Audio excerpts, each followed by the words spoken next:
Hare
moet nog bijkomen van de dames spelen. Shit. Het is vermoeiend, hè? Kan er niet, bro. Kan helemaal niet. Oh, jij? Ja, je kan het ook niet eigenlijk. Ik kan het niet. Moeilijk. Het is heel moeilijk. Het is zwaar. Heel zwaar. Sorry.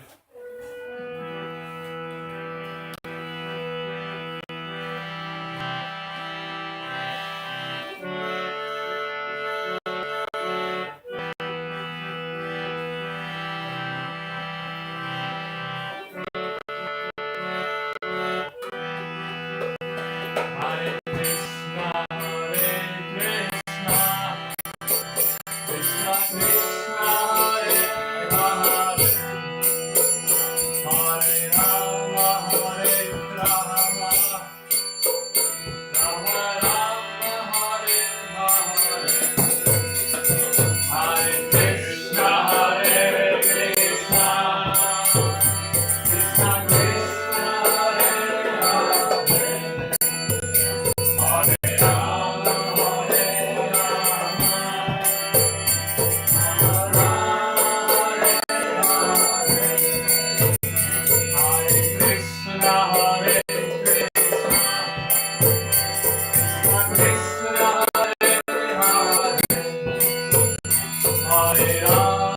Hare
Hare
Zit er daar een stop?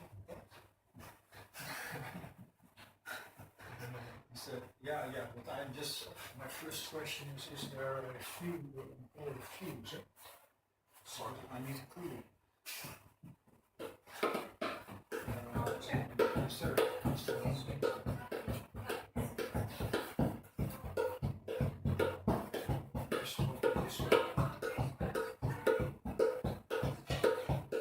Ben je flex nog niet aan? Oranje? Nee.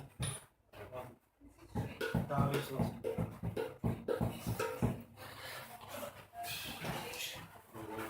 Huh?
Is er een reden die zo staan? Nou.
Hare Krishna, everybody. Today, welcome to the Sunday Love Feast. Today's speaker will be His Grace Pratap Rudra Prabhu. So everybody give a big Haribol. Haribol.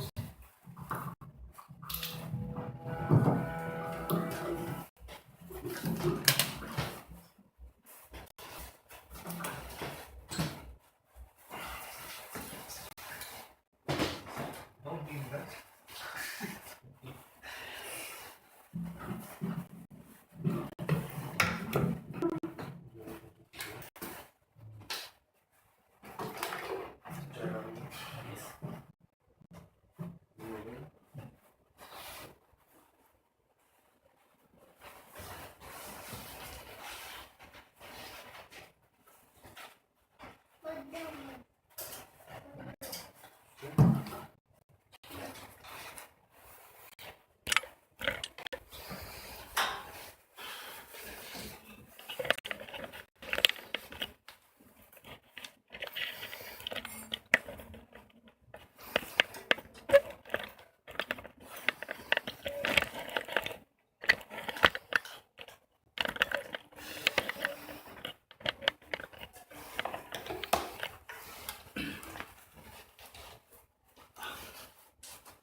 Of zit jij hier?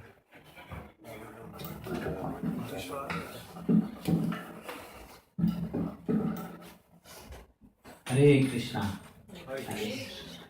So I would like to welcome all of you for coming for today's Sunday Feast program. So before starting, we will sing the glories of Radha and Krishna through this song, beautiful song. So I will chant the first stanza and you all please repeat it after me. जय राधा माधव कुंज बिहारी गोपी जन वल्लभ गिरिवरधारी जय राधा माधव कुंज बिहारी गोपी जन वल्लभ गिरिवरधारी जय राधा माधव कुंज बिहारी गोपी जन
करुणानिधाय जय गौरचंद्र जय करुणानिधाय जय Gaurachandra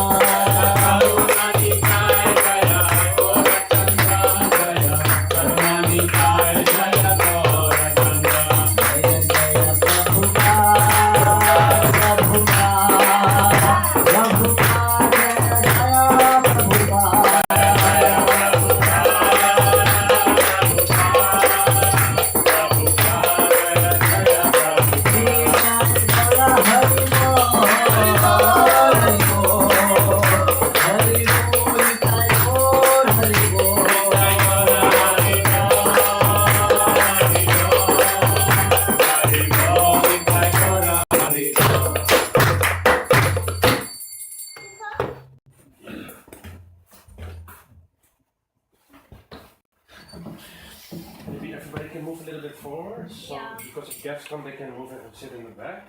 Please.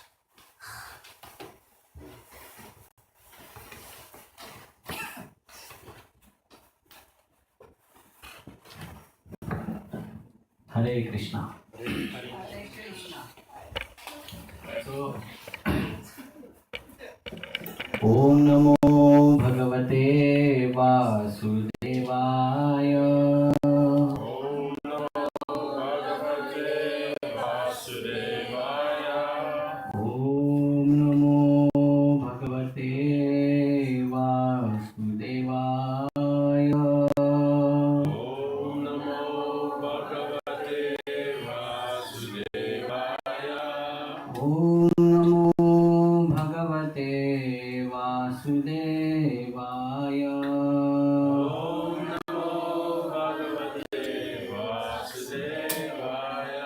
Narayanam Namaskritya Naram Chaiva Narottamam Devim Saraswatim Vyasam Tato Jayam Udiraye Nashta Prayeshu Abhadreshu Nityam Bhagavata Sevaya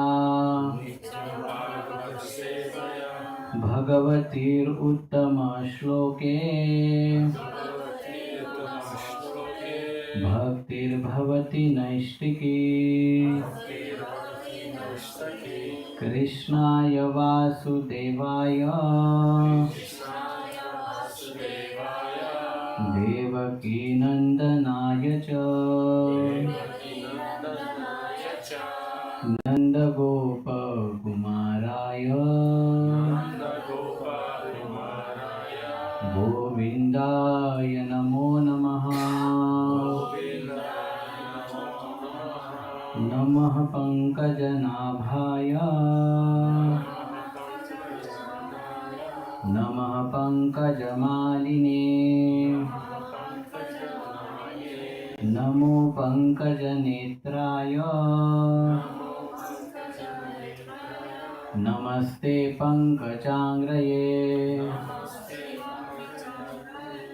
Om Adhyanatimidandhasya Jnananjanashalakaya Chakshurunmilitam Yena Tasmai Shri Gurave Namaha Shri Chaitanya Manobhishtam Sthapitam Yena Bhutale Swayam Rupa Kadamaiham Dadati Swapadantikam Vandeham Shri Guroho Shri Yuta Padakamalam Shri Gurun Vaishnavamscha Shri Rupam Sagrajatam Sahagana Raghunathanvitam Tam Sajivam Sadvaitam Savadhutam Parijana Sahitam Krishna Chaitanya Devam Shri Radha Krishna Padam Sahagana Lalita Shri Sakhanvitamscha Nama Om Vishnupadaya Krishna Prasthaya Bhutale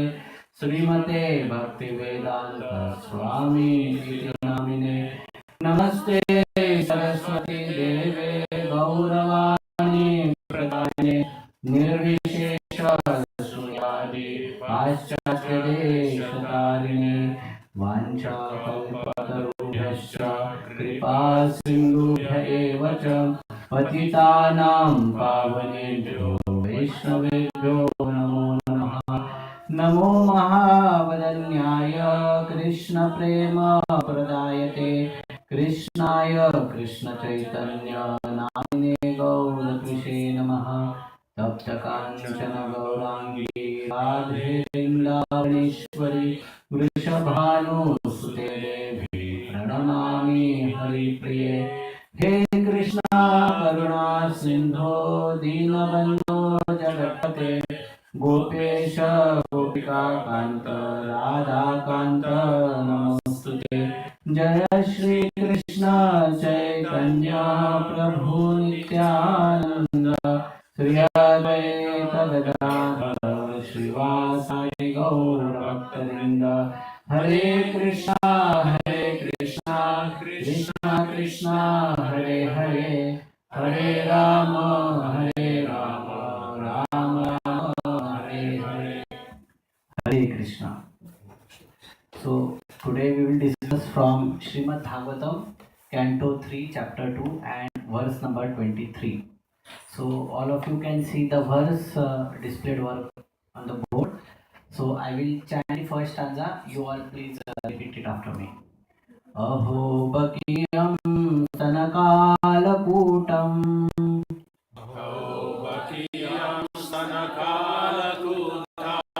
जिंगासयापायदप्यसाध्वी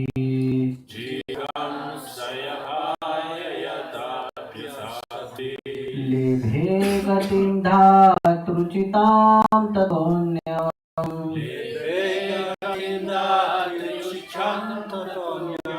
कं वा दयालुं शरणं व्रजेम।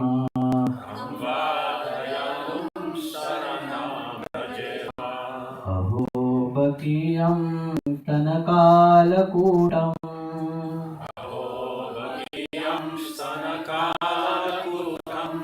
जिघां सयापाय यदप्यसाध्वी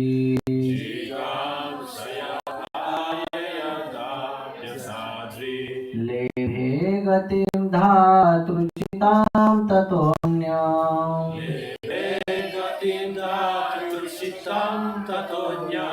कं वा दयालुं शरणं व्रजेम।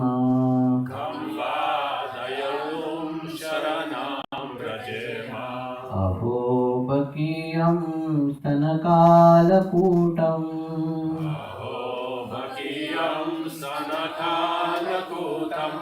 जिघां सयापाय यदप्यसाध्वी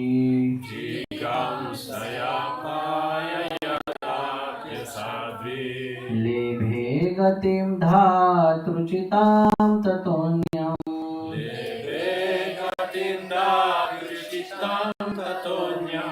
कं वा दयालुं शरणं व्रजेम।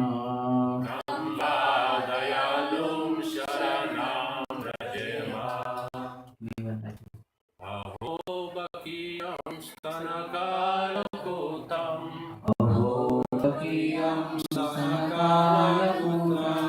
जिगं सयापाययताप्यसाध्वी जिगासयापाययदप्यसाध्वी लेभे गतिं धातृच्युतं ततोऽन्यम् लेभे गतिं धातृचितां ततोऽन्यम् कं वा दयालुं शरणं व्रजेम। कं वा दयालुं शरणं व्रजेम। Anyone else? Okay. Aho, alas, Baki, the she-demon Putna, Yam, whom, Stana, of her breast, Kal, deadly, Putam, poison, Jighamsya, out of envy, Apayayat, nourished, perished. Api, Api, although, although Asadhvi, Asadvi, unfaithful, unfaithful, Lebhe, Leve, achieved, achieved, Gatim, Gatim, destination, destination, Dhatri Uchitam, Dhatri Uchitam, just suitable for the nurse, just suitable for the nurse, Tataha, Tataha, beyond whom, beyond whom, Ananyam, Anyam, other, other, come, come, who else, who else, Va, Va, certainly, certainly, Dayalum, Dayalu, merciful, merciful, Sharanam, Sharanam, shelter, shelter, Vrajema, Rajema, shall I take? shall I take. Translation and purport by His Divine Grace, Srila A.C. Bhaktivedanta Swami Prabhupada. Translation. Alas, how shall I... Now I will read. So, alas, how shall I take shelter of one more merciful than he who granted the position of mother to a she-demon Putna? Although she was unfaithful and she prepared deadly poison to be sucked from her breast. Purport by His Divine Grace, Srila A.C. Bhaktivedanta Swami Prabhupada. Here is an example of the extreme mercy of the Lord, even to his enemy. It is said that a noble man accepts the good qualities of a person of doubtful character, just as one accepts nectar from a stalk of poison. In his babyhood, he was administered deadly poison by Putna, a she-demon, who tried to kill the wonderful baby. And because she was a demon, it was impossible for her to know that the Supreme Lord, even though playing the part of a baby, was no one less than the same Supreme Personality of Godhead. His value as the Supreme Lord did not diminish upon his becoming a baby to please his devotees Yashoda. The Lord may assume the form of a baby or a shape other than that of a human being, but it doesn't make the slightest difference. He is always the same Supreme. A living creature, however powerful he may become by dint of severe penance, can never become equal to the Supreme Lord. Lord Krishna accepted the motherhood of Putna because she pretended to be an affectionate mother.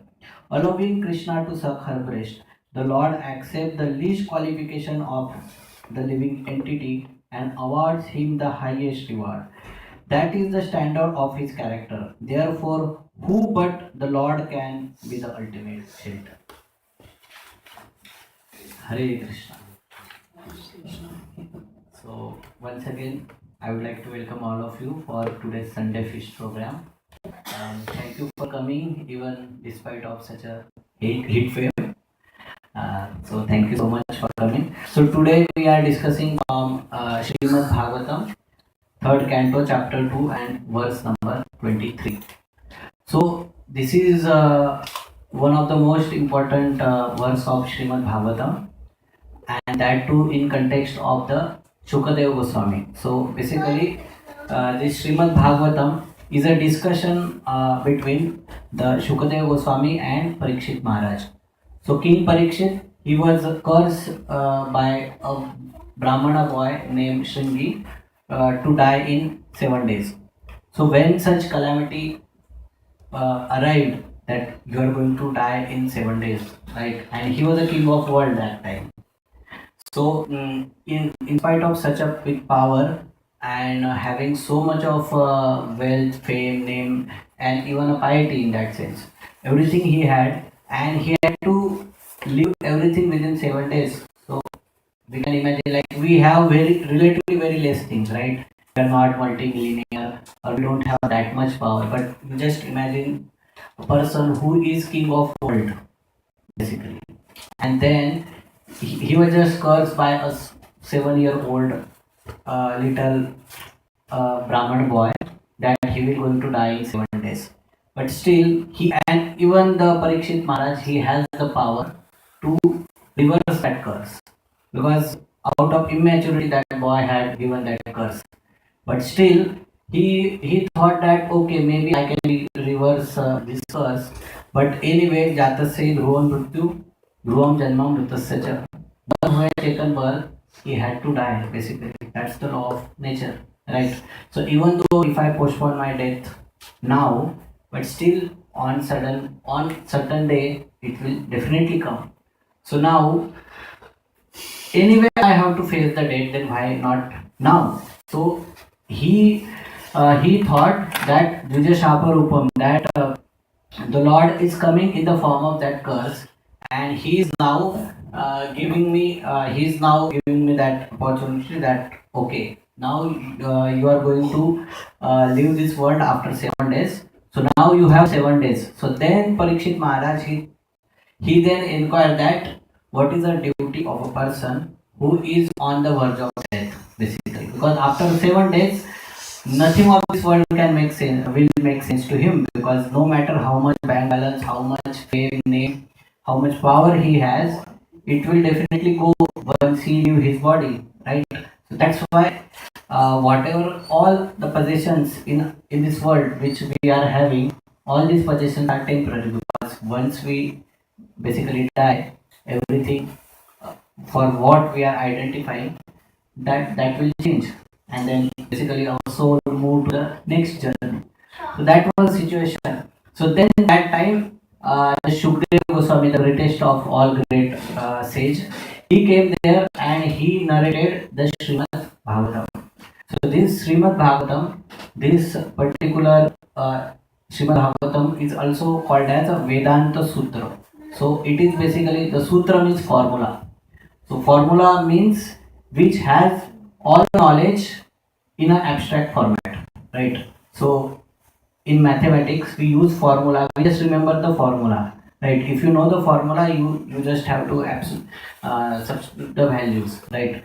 So the formula of the entire Vedas, if you want to give the essence of entire Vedas in the sutra format, so that we can have the abstract overview.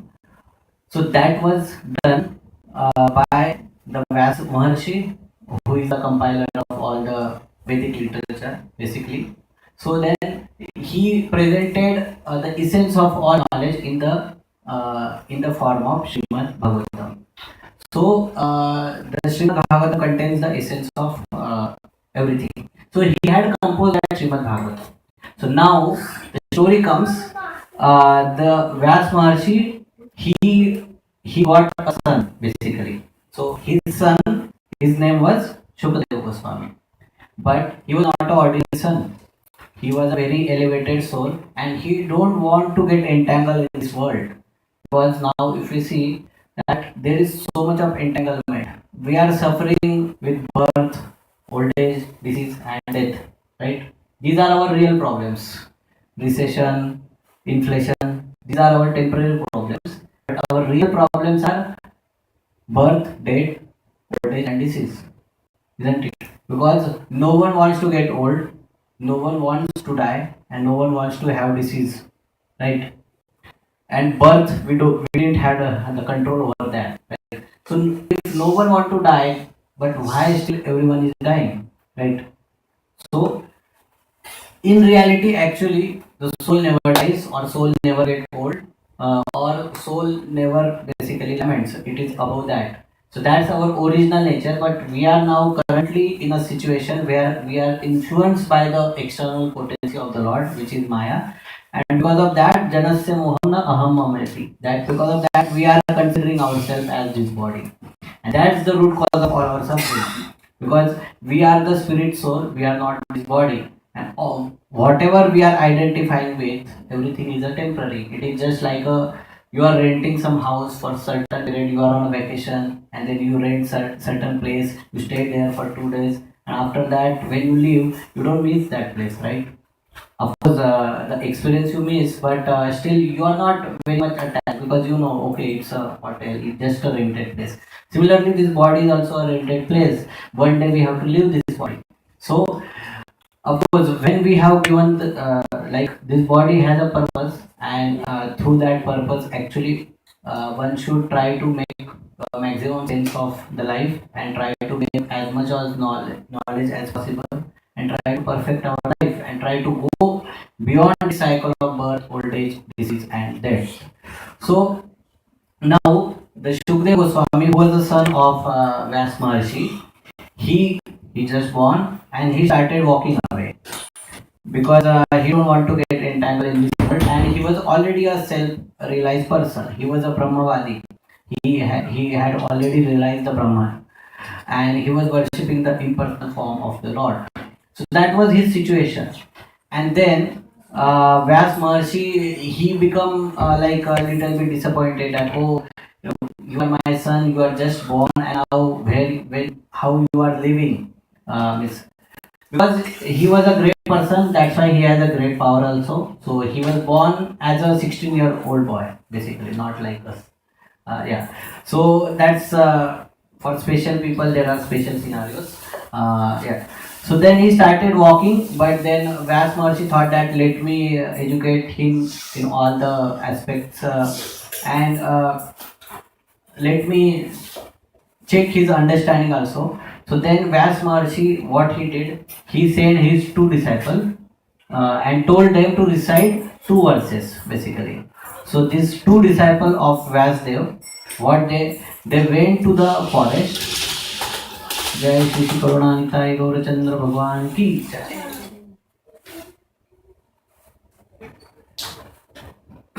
Yeah. So these two disciples, they went to forest and they were given a job that you just recite two verses, right? So the first verse was Barha Pidam Natvar Vapu. So that verse which describe the beauty of Lord Krishna. So that verse is describing that how Lord Krishna is so attractive. He is having such a beautiful features. He has all the fame in this world. So he is basically all famous, all powerful, all attractive, that kind of person. So then one person is reciting this verse. So as soon as Shukdev Goswami heard about this verse, he thought, oh, it's really great that someone is so beautiful, someone is so powerful, and someone has so much of fame and so much of good qualities.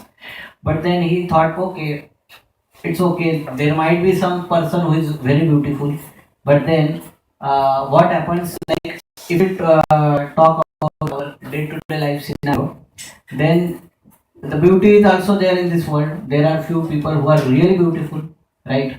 But the beauty doesn't mean the character, isn't it? Some people are really beautiful, but within the heart, they are not that much beautiful. They are just externally beautiful from body point of view, but their heart is not having that much of compassion, that much of consideration for others. And generally, the sign of beauty is if you are very beautiful, you get puffed up. You try, you feel yourself greater than others. That applies to any opulence. So beauty is one of the opulence. Then wealth is another. Then name, fame, prestige, all these opulences. So then Shukdev Goswami say, okay, it's okay. There is some person who is very beautiful and he is very powerful. He has good qualities. Okay, let it be. And then the next person then recited this verse, that Ahobakiyam Sadakalakutam. So then the next disciple of Vyas Maharshi, he was reciting this verse, that the same person who is so attractive, so beautiful, who is so powerful, that person is not only beautiful, not only powerful, but he is so merciful, so compassionate. He is so compassionate that he has given a position of mother to a baby killer person called Putna. So that much how beautiful that personality is. So now this is the rarest combination, because if someone, let's say, in our day-to-day life also, there are few people who are having amazing skills. Like, for example, let's say, just in our Europe example, like Ronaldo or Messi, they are like really good football players, right? They have a tremendous skill, right? But then that aspect, they are really good, and they are very influential. They have all the power. They have money, they have fame, everything they have. But are they accessible? Let's say if I want to meet Messi or I want to meet Ronaldo, is it possible? Even though if they want, still they can't reciprocate with everyone, right? because they have the limited capacity to reciprocate. But here is a person who is all attractive, all powerful, who is having all the fame of this world and beyond this world, who is having all the qualities, just like it is explained in the Brahma Samhita, Kandharva Koti Kamaniya Vishesh Shobham Govindam Adi Purusham Tamaham Bhajami. A person who can attract millions and millions of Cupid also. That is the beauty of Lord Krishna. So he is so attractive, and so he is having so much of qualities, and along with that he is very easily accessible. He is accessible to each and every one of us. So that makes God great. Why? Because he is very easily accessible. Anyone and everyone can access him. That's the glory of Lord. And even though he is so powerful, but still he is so merciful. So this is contradictory. Like once you have power, you try to execute that power, isn't it? But although he is most powerful, but still he is most merciful. He is that much merciful that even a person who came to kill him, he also awarded him the position of a nurse in the spiritual world. That is the highest perfection one can achieve, right? So that is the extent of Lord Krishna's mercy. So when Shukdev Goswami heard these two verses, then he immediately then he got so attracted. He thought, I must find that person. Who is that person who is so powerful, so beautiful, and along with that he is so merciful? So I definitely want to know more about that person. And then after that, the Shukdev Goswami, he approached Vyas Maharishi and then asked him about who is that person. And then Vyasdev told this Srimad Bhagavatam to Shukdev Goswami. And eventually then later Shukdev Goswami told this Srimad Bhagavatam to Parikshit Maharaj. So that's how this verse is so important, that just by hearing of this verse, the entire understanding of the Shukdev Maharshi, it got changed, and he fell in love with Lord Krishna. And that's basically how Srimad Bhagavatam is also, in one sense, the journey of Srimad Bhagavatam came in our life, right? So now coming to the story. So recently, just 2 days ago, we celebrated Sri Krishna Janmashtami at Aurangabad here, and many of us visited there also. So now let us today discuss about the pastimes of Lord Krishna. So in this verse talk about Aho Bakiyam. So Bakiyam means a sister of the Bakasur, basically, and her name, she was a she-demon, and her name was Putna. So she was like, there are many categories of demons. So like demons who basically kill specific people, or then who are like dacoits. So there are various categories of demons. But among the demon, the most cruel and most fallen are the one who actually kill the innocent babies. Right? So when the baby, one sees baby, the baby is so innocent that anyone, even a person with a very hard-hearted person, he also feel affectionate by seeing the baby. But the Putna, she was so she was so fallen, and her situation was so bad that she used to drink the blood of newborn babies. So that was her. That's her diet, basically. So that's how she was. She was the worst among the demons, and she was also described as she had lot of siddhis. So there are Ashtasiddhis, 8 powers, mystical powers, basically. So she comes under Khechari category. So she can fly in the sky. So she has the power to fly in the sky, and she can reach any place without visa, anything. Like she can just fly and reach anywhere. And also she has the power of changing her form. So there are 8 mystical siddhis, Anima, Laghima. That means you can become small, you can become big, and then you can achieve anything which you want. That is a prapti siddhi. So like that, there are 8 siddhis. So this demon Putna, she was so powerful that she was able to change her form, and she can take a form of anyone. Like, so that was her power, and along with that, she had a lot of other powers also. So then the Kamsa, who was basically the king of Mathura at that time, and he was a very cruel king. So I'll not go into that story, like how he troubled Devaki and Vasudeva, and basically killed her 6 children. And then Krishna born from Devaki as an 8th child, and then the Vasudev basically bring Lord Krishna for his safety to Gokul. So Gokul is a place in Uttar Pradesh district of India. So so that place is still there. So so then he took Krishna to Gokul, and then Nanda Maharaj, he didn't know that, okay, he thought he's my son only, but actually the Krishna was a son of Devaki and Yashoda. So that was because of the atrocities of Devaki Vasu. Huh?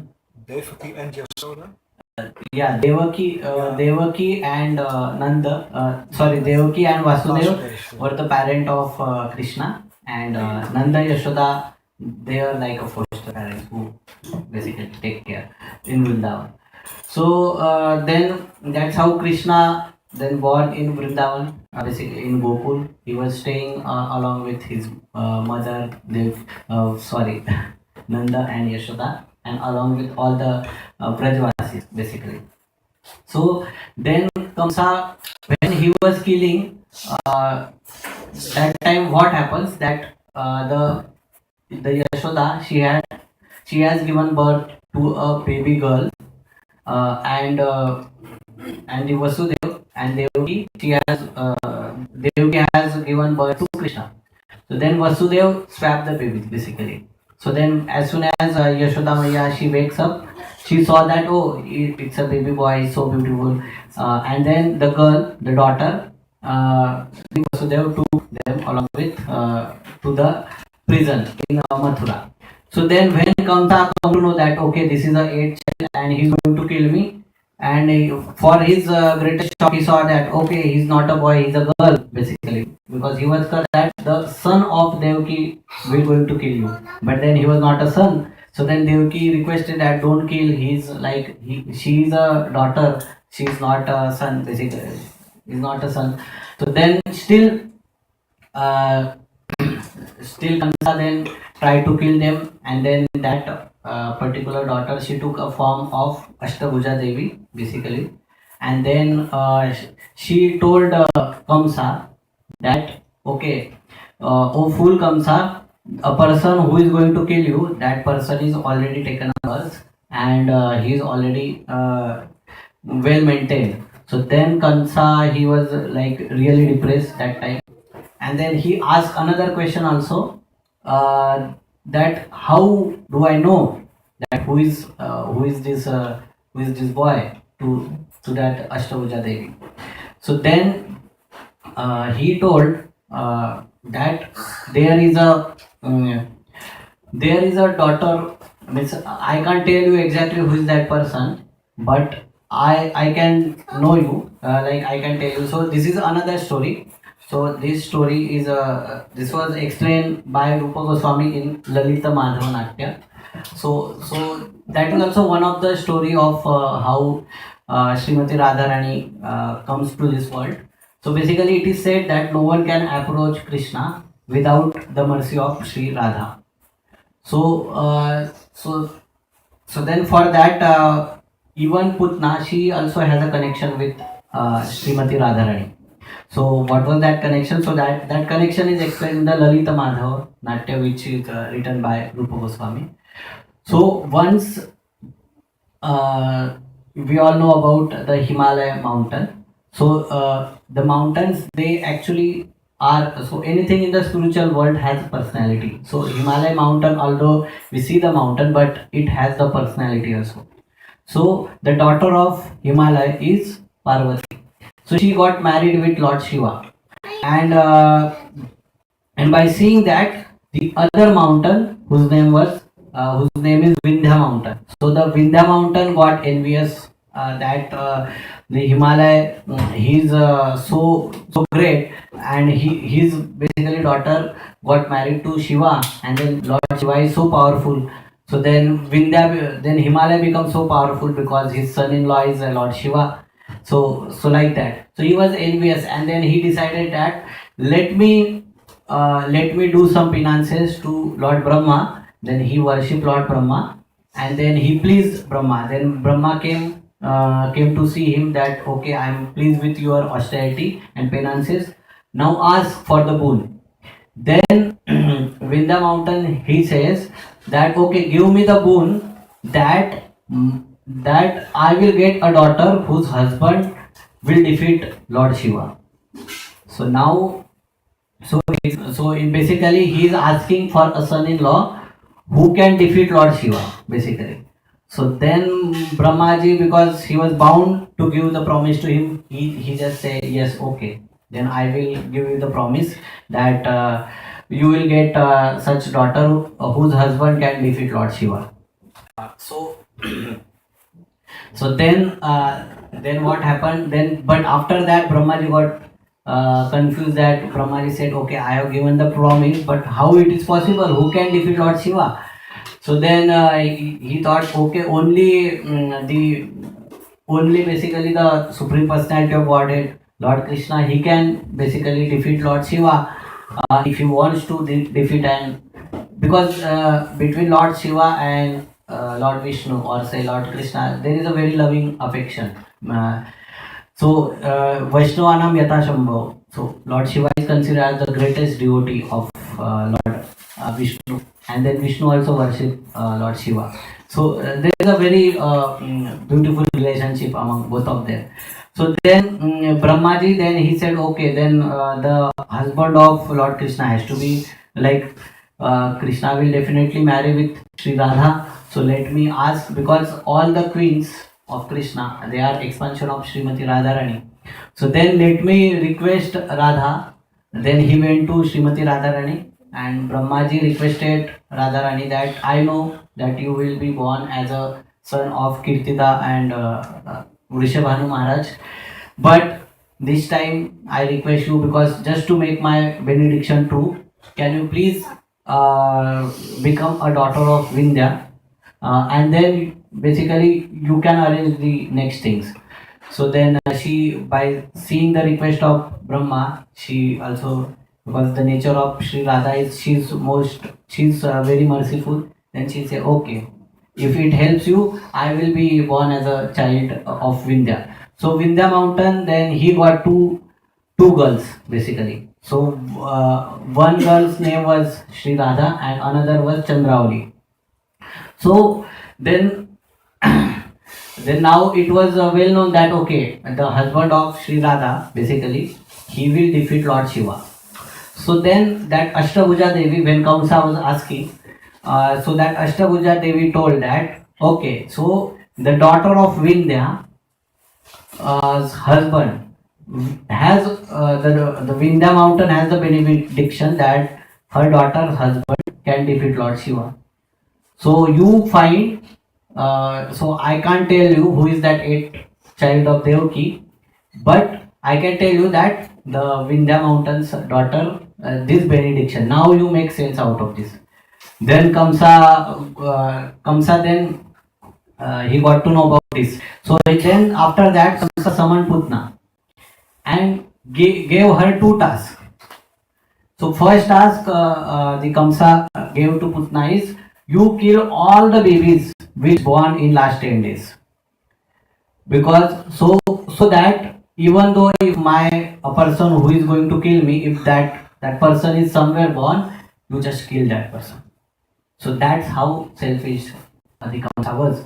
And then second order which he gave is, you kidnap a daughter of Vindhya, and now you just imagine the age of Kamsa, and then he what instruction he gave to Putna, that you just kidnap the daughters of Vindhya and bring them to me, I will marry them, so that I will become powerful. As per the benediction, I will able to defeat Shiva. So if I can defeat Shiva, then basically I am undefeatable. Basically, so I will be the like king of whole world entire. So that was his plan. So then Putna, she first came to Vindhya, and then Vindhya mountain was basically both the daughters, they were playing on the Vindhya mountains, and then uh, Vindhya mountain, he was very absorbed in that, and Putna, she just took both the girls, and then she started fighting. And as soon as Vindhya realized that okay, this demon she had taken, then the Vindhya mountain, he called all the powerful brahmanas there and asked them to recite the Asura Marana mantra. So with that mantra, basically the demonic propensities got nullified and demons got killed basically. But then the Brahmana says it's not possible because her power is beyond us basically. So Putna is so powerful that we will not able to kill her. It's not possible for us to kill her. So, but I can decrease her power little bit. So then all these brahmanas, they started reciting the verses, the mantras, which will kill Putna. But then because of that, then Putna, she started feeling weak, and then because of her weakness, she dropped one girl. So she dropped one girl in the Maharashtra district, and then she so the king was there. The king's name was Bhishmak. So she born to Bhishmak as Rukmini Devi, and then and that was a Chandravali, and then then again this Vindhya Mount. Then when she was coming, so like that on her way, when she reached basically the Vrindavan Barsana, and there near the Raval, that place she again becomes so weak that she dropped the child on the lotus. So basically she dropped Srimati Radha, and then Yamuna Devi, she catch Radha. So she basically in the lotus, she basically captured Srimati Radha, and then Vrishabhanu Maharaj, then eventually he found Srimati Radha on the lotus flower, and then that way Sri Radha became the daughter of Vrishabhanu and Kirtila. So this is how she, because Putna, she had already touched the feet of Sri Radha, and because of that she was able to reach Krishna. Otherwise, it was not possible for her to reach Vrindavan and see Lord Krishna. Okay. So now coming back to the story, then this Putna, she then came to Gokul, and then she took a form of beautiful woman, and then she was so beautiful that and she was having all the attractive features, and by seeing her, everyone was stunned with her beauty. So everyone could make that she must be the goddess of fortune herself. She must be Lakshmi Devi, and she came to see our Krishna, and basically she came to bless her. And seeing her extraordinary opulence and extraordinary beauty, even the Yashoda Mata and the Rohini. Rohini is the mother of Balram, and Yashoda is the mother of Krishna. So they also becomes stunned with their beauty, and they also, no one asked her any question, because everyone was like, oh, who is that? Who is she's like a damsel, like she's just like Apsara or something like. Everyone was stunned, and because she was so beautiful, no one just couldn't say anything to her. And then she straight away went where baby Krishna, he was playing.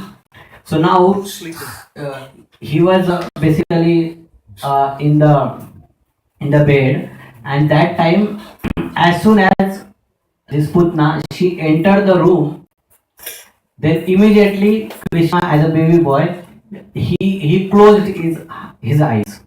So as soon as Putna came in front of Krishna, the baby Krishna, he closed his eyes. So now, why did Krishna close his eyes? Anyone knows? So there are 5 reasons why Krishna closed his eyes. Different reasons for it. Yes. So can anyone tell why Krishna closed his eyes, why baby Krishna closed his eyes when he saw Putna. He didn't want to kill a woman. Yes, correct. That's one thing. That is one reason. Okay, anyone want to guess? They are not all mentioned, I think. There's a little bit of a discussion about it also. In Krishna book there are the 5 reasons are mentioned in Krishna book. 5 of them? Yes. Wow. Like, he wanted her to be like relaxed, not to be afraid. She saw he was very powerful and he closed his eyes, Hmm. like just to let her do her work. Yes, Something like that. correct. So 2 are correct. What is the last one? What is what she mentioned? What did she say? Yeah, so she said that because as soon as Putna she saw Krishna, baby child, she could realize that okay, this child is not ordinary. It seems that this small baby boy he can basically destroy entire universe. What to speak of me? So she got afraid because the Lord Sarvasya Cham Rudisan Nivishto, that Lord Krishna, he is within all of our heart, right? So when she saw that, the Paramatma from inside gave her indication that oh, he is not your cup of tea. He is the Supreme Lord. So she got that intuition, but then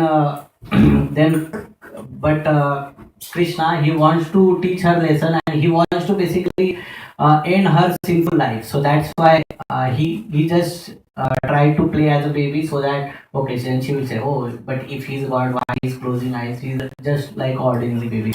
So just to have her that kind of feeling, he closed her eyes, his eyes. Then also the first reason was he don't want to kill a woman because killing a woman is prohibited in the Vedic, and he is going to kill many demons, but the first demon which he has to kill is woman. Even in case of Ram also he had to kill the first demon as a Tatika. She was also woman. But yeah, so then he was thinking that oh again this time also like I had to do this, but what to do now? So that's why he closed his eyes. Then the third reason for that is he don't want to see the sinful face of Putna because she was so cruel. She had killed so many babies before that. That was the most gruesome activity. So that's why also he closed his eyes. Then the next reason is he says so this is a consciousness of God basically. So our how we see the world is we always see fault in someone. Even though if everything is working, just metro is late. What is our discussion? Metro is late, but it is coming since so many days. We never complain about that. Why it is on time? But when it is not on time, we always speak about that. So that's how our vision is. We always see the fault, but the vision of God is even among the worst thing, He is trying to see the good. So basically, He don't want to see the sinful face of like the sinful aspect of her. So that's why he closed his eyes. Because let's say if something very bad is there, then we try to close our eyes. We don't want to see some ghastly thing like that. So because of that also he did. Also, in the, while closing his eyes, he was searching for Putna's previous life. That does she has done any good activity in her previous life. So then she come to conclusion that okay, she is basically the Ratnavali who is who is Bali Maharaja's sister, and then when Vaman Dev he enters the arena, as soon as she saw the Ratnavali, she saw the Vaman. Excuse me. Yeah. As soon as she saw the Vaman Dev, she feel that parental affection that oh he's such a beautiful boy. Let me. I should be mother of him. I should able to feed breast milk to him. So that motherly affection she arrived. But when Lord Vaman took away everything from Bali Maharaj, then she become no. Instead of milk, I should feed poison to him. So because of that, to facilitate her desire, basically she came as a Putna. So then he was. That's why he closed. That's why Krishna basically closed his eyes.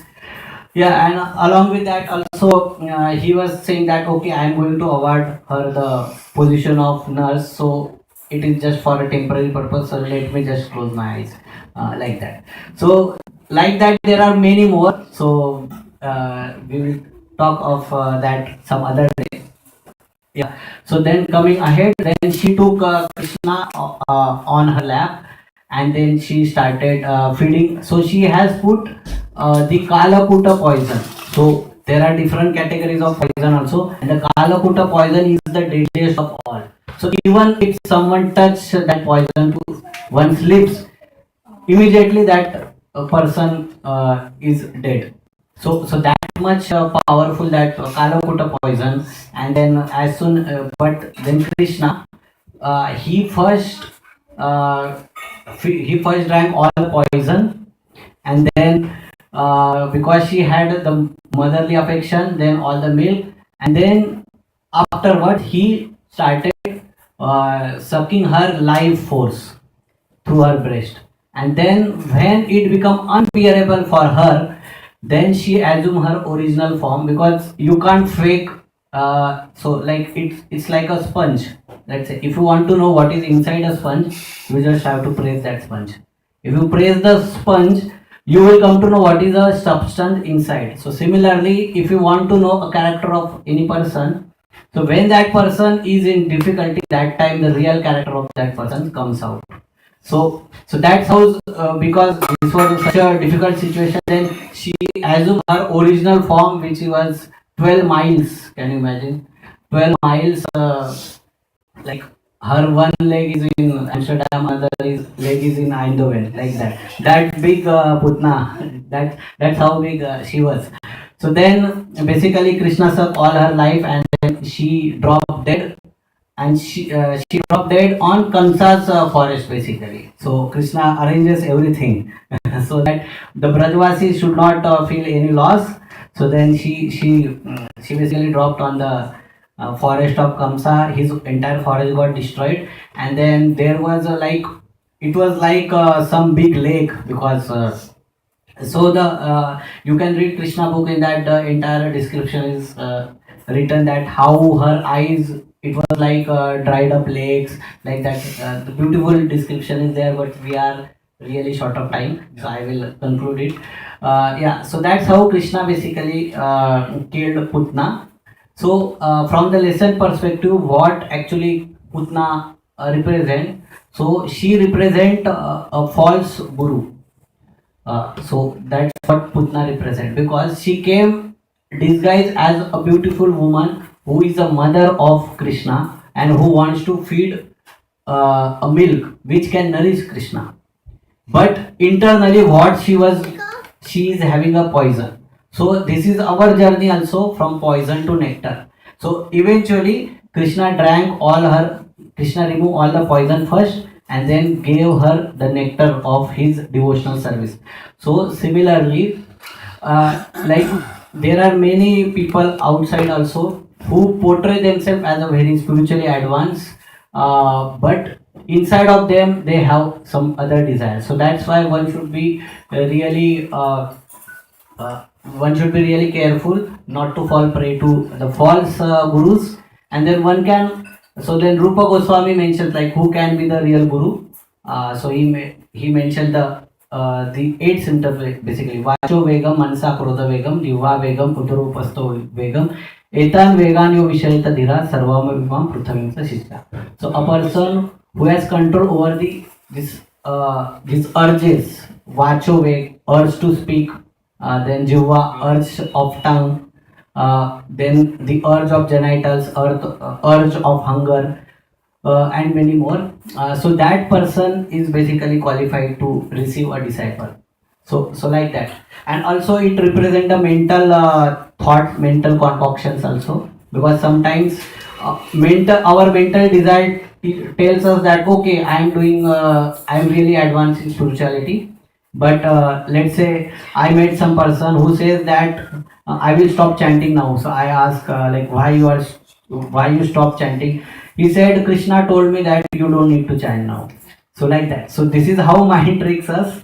So that's why it is possible that we might get some realization, but it is always good to confirm that with someone who is experienced in that field, so that we will not fall prey to our own mind's games. Guru Like that. Sadhu Shastra. Huh? Guru Guru, Sadhu and Shastra, yes, rightly mentioned by Prabhuji. Yeah. So that's the lesson from the pastimes of Putna. So with that, I would like to continue. I would like to conclude here. Thank you all very much for your patient listening. And now we will have Gaurati. Hare Krishna. Hare Krishna. Thank you. Rudra Prabhu ki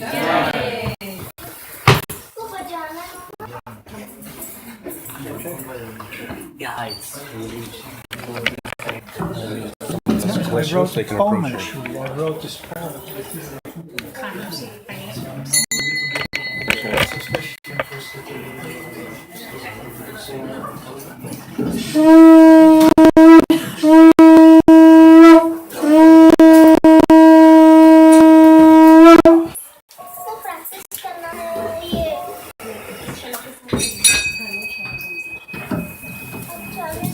जय श्री श्री करुणानिताय गौरचंद्र भगवान की जय।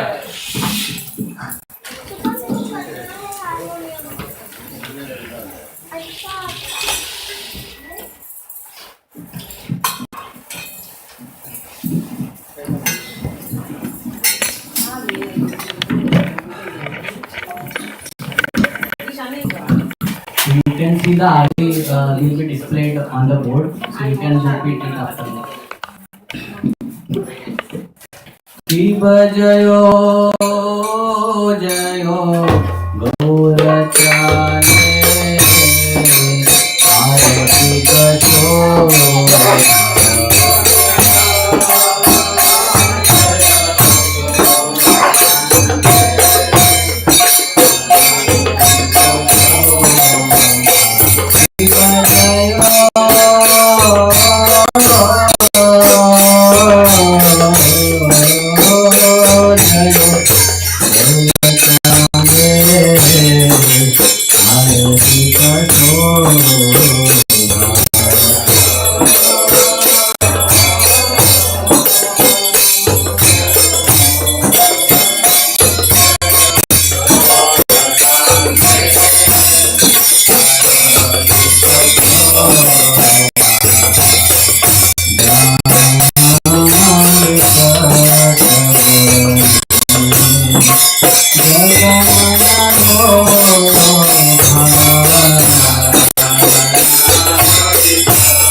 अभय चरण विंद भक्ति महाराज श्रील प्रभुपाद की ISKCON DVC founder Acharya Srila Prabhupada ki Jai Nijalila Pravisto Vishnupada Paramahamsa Parivrajacharya Stutar Sri Srimad His Divine Grace Srila Bhakti Siddhanta Saraswati Goswami Maharaj Prabhupada ki Jai Nijalila Pravisto Om Vishnupada Paramahamsa Parivrajacharya Stutar Sri Srimad Srila Gaurkishore Das Babaji Maharaj ki Jai Nijalila Pravisto Om Vishnupada Paramahamsa Parivrajacharya Asutar Sri Srimad His Divine Grace Srila Satchidananda Bhaktivinoda Thakur ki Jai Nijalila Pravishta Om Vishnupad Paramahamsa Parivrajacharya Asutar Sri Srimad His Divine Grace Vaishnava Sarvabhauma Srila Jagannath Das Babaji Maharaj ki Sri Rupa Sri Sanatan Bhatta Raghunath Sri Jiva Gopala Bhatta Das Raghunath Sat Goswami Prabhu ki Ramacharya Srila Haridas Thakur ki Prem Se Kaho Sri Krishna Chaitanya Prabhu Nityananda Sri Advaita Gadadhar Shivas Adi Gaur Bhakta Vrinda ki Sri Radha Krishna Gopa Gopinath Shamakunda Radha Kunda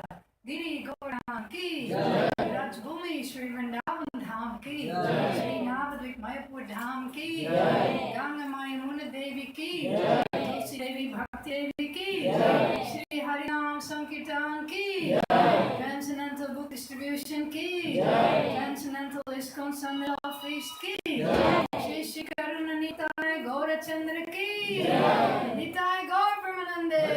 Oh, glories to the assembled devotees. Oh, glories to the assembled devotees.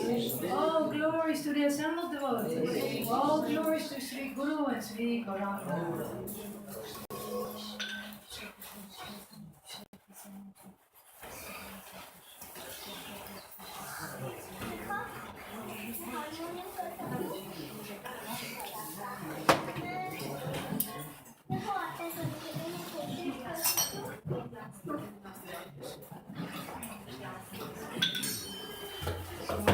Continue with prayers to Lord Nishinadev, prayers for protection.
Hare Krishna, everybody.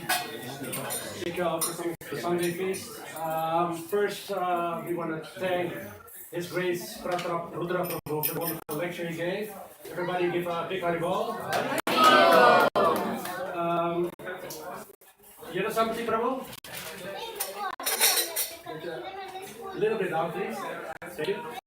So, we want to thank also Pramila Mataji, who cooked today for Ekadashi Prasadam that we're going to serve here in the temple today. So, we're going to eat together. Thank you, Ratamajari Mataji, for singing, and also, I want to thank Prajarani Mataji for doing the Pujari service and decorating the altar today. And let's see.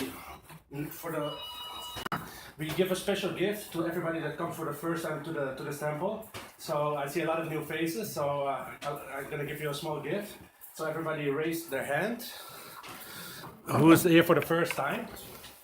Now I'm gonna give you a moment. So one Haribol for our Tosham Krishna Prabhu. As you can see, he's working really hard. He's probably on his job today, just running out of the job to be here. So you can have a book of Srila Prabhupada and please read it. It's full of wisdom and it can give us peace in a sometimes difficult life, difficult times. This particular book, Perfect Questions, Perfect Answers, was a conversation with Srila Prabhupada and a peace worker, Bob Cohen, a Christian peace worker. He came to ask questions. Maybe if there is a conversation. Hello? Yeah. So the Perfect Questions, Perfect Answers is a recorded conversation between Bob Cohen, who later became Brahmatirtha Prabhu, an initiated disciple, and he's a very great scholar in ISKCON today. So he asked good questions. So maybe you'll like it also to read it from him, if you read it. And the chant that we happy is interviews also with the Beatles, John Lennon and George Harrison, who also like